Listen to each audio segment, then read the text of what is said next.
Boa noite. Seja bem-vindo ao canal Força Educação. E essa noite eu quero agradecer a todos o grande compartilhamento, os likes, os comentários nos vídeos. Agradecer a todos os que me seguem, porque eu sinto um reconhecimento incrível em todos esses vídeos que eu venho fazendo aqui no YouTube. Muito obrigado.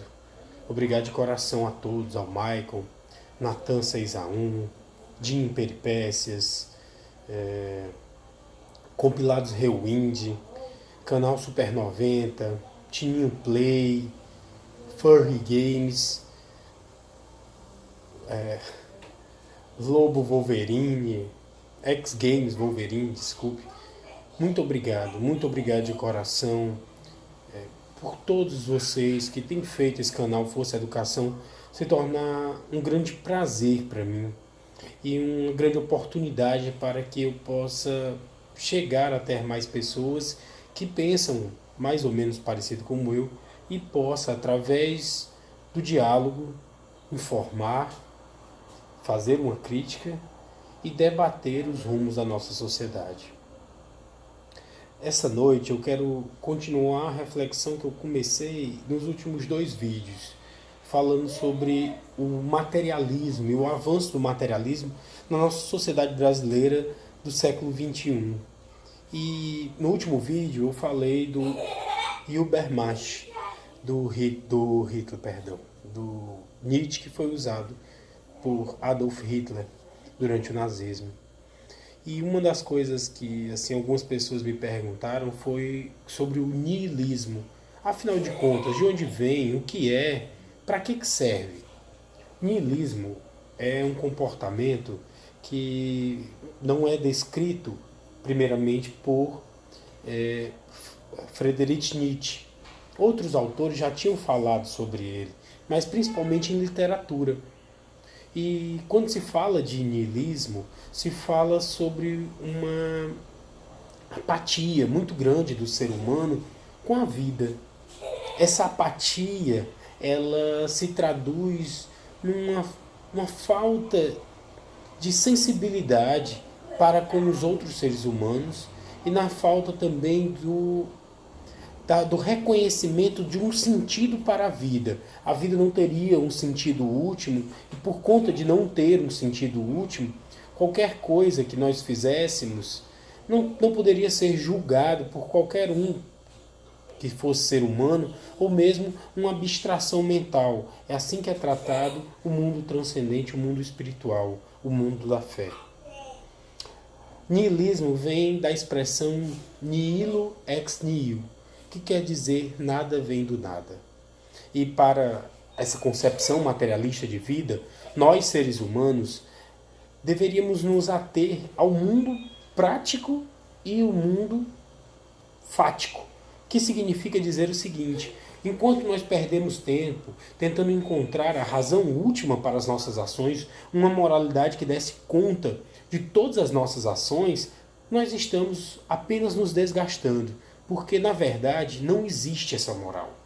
A única moral que há, o único represamento para as nossas atitudes que pode haver, são as próprias consequências das nossas ações. É por isso que eu não devo matar, que eu não devo roubar, que eu não devo machucar outro semelhante, porque na verdade, em termos práticos, isso vai causar muita dor, muito sofrimento no outro.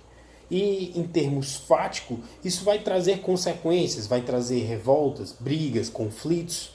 Por isso, eu devo me ater ao mundo material. Esse pensamento, ele é muito forte na literatura que surge na Alemanha com o movimento Tempestade e Ímpeto, e mais forte ainda no romantismo francês, e atinge, eu acho, o ápice no movimento romântico russo na literatura. E aí eu queria me ater a uma obra que é uma obra seminal da literatura mundial, chamado Irmãos Karamazov, ou Irmãos Karamazov. Em algumas traduções vem com acento, outras vem sem acento, depende se é traduzido direto do russo ou se vem traduzido mediado pelo francês. Por que eu estou citando essa obra de Fyodor Dostoiévski, que é mais conhecido no mundo ocidental por Crime e Castigo, que deu origem a vários filmes, inclusive o filme Match Point, que pouca gente sabe, mas quem leu a obra de Dostoiévski sabe que Match Point é inspirado muito fortemente em Crime e Castigo. Mas a obra principal de Dostoiévski não é esta, é Irmãos Karamazov.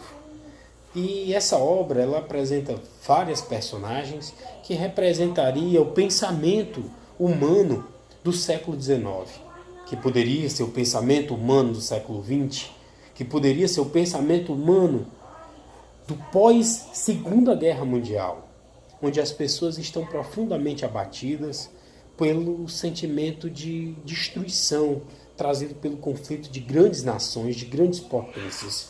E aí é onde eu quero me centrar. Existe nessa obra 2 capítulos que são contíguos, chamados A Revolta e o Grande Inquisitor, que traduzem bem o que é o niilismo. Qual seja, em A Revolta é apresentado que um dos filhos do senhor Fyodor Pavlovich, ou o senhor Fyodor Karamazov, que ele diz o seguinte: ora, durante os vários séculos, o homem tem se debatido sobre um mundo espiritual, sobre a existência de um Deus, mas como podemos refletir sobre a existência de um Deus diante de tanto sofrimento, ao ver crianças verterem lágrimas diante de um arquiteto do universo que não se aproxima dos moradores do seu edifício? Ora, esse diálogo Ivan tem com seu irmão Alexei, ou Alyosha, como também é chamado no livro. E Alyosha, que é um pretenso seminarista, alguém espiritualizado, diz que não é por aí. Porque existe alguém que pode perdoar todos os pecados. Existe não um arquiteto, mas existe sim alguém que deu sua vida por todos nós e que poderia nos salvar. Então Ivan apresenta no capítulo O Grande Inquisidor um poema, uma história em que, se Jesus Cristo tivesse voltado durante a Grande Inquisição da Espanha, até o próprio Jesus teria sido preso e teria sido interrogado pelo Grande Inquisidor, o qual apontaria-lhe o dedo e diria que ele era o responsável por tudo, por todas as tormentas e todos os sofrimentos do homem, pois ele deixou o homem com o principal dos fardos, o fardo do livre-arbítrio, o fardo de ter que todos os dias escolher o bem e negar o mal. Só que isso é um fardo grande demais para a humanidade. Afinal de contas, Jesus poderia muito bem ter acabado com o mal na cruz e ter iniciado uma nova vida. Mas ele preferiu não. Pior, Jesus, se ele sabia que ele não iria acabar em definitivo com o mal na sua primeira vinda, ele deveria ter aceito o pão que o seu inimigo lhe ofereceu após 40 dias de jejum e oração, ali no deserto. E se ele tivesse tomado essa atitude, ele teria afastado do homem o dever da escolha, esse pesado fardo de todos os dias você escolher fazer o bem e negar o mal. Mas Jesus foi muito egoísta e preferiu reservar essa vitória sobre o mal para o mundo vindouro e condenou toda a humanidade a sofrer, pois afinal de contas, embora a Igreja Católica tentasse manter os padrões morais, com uma grande inquisição, o homem era pretenso ao mal. E todas as vezes que o homem negasse o mal, ele sofreria muito por negar aquilo que lhe era mais afeito.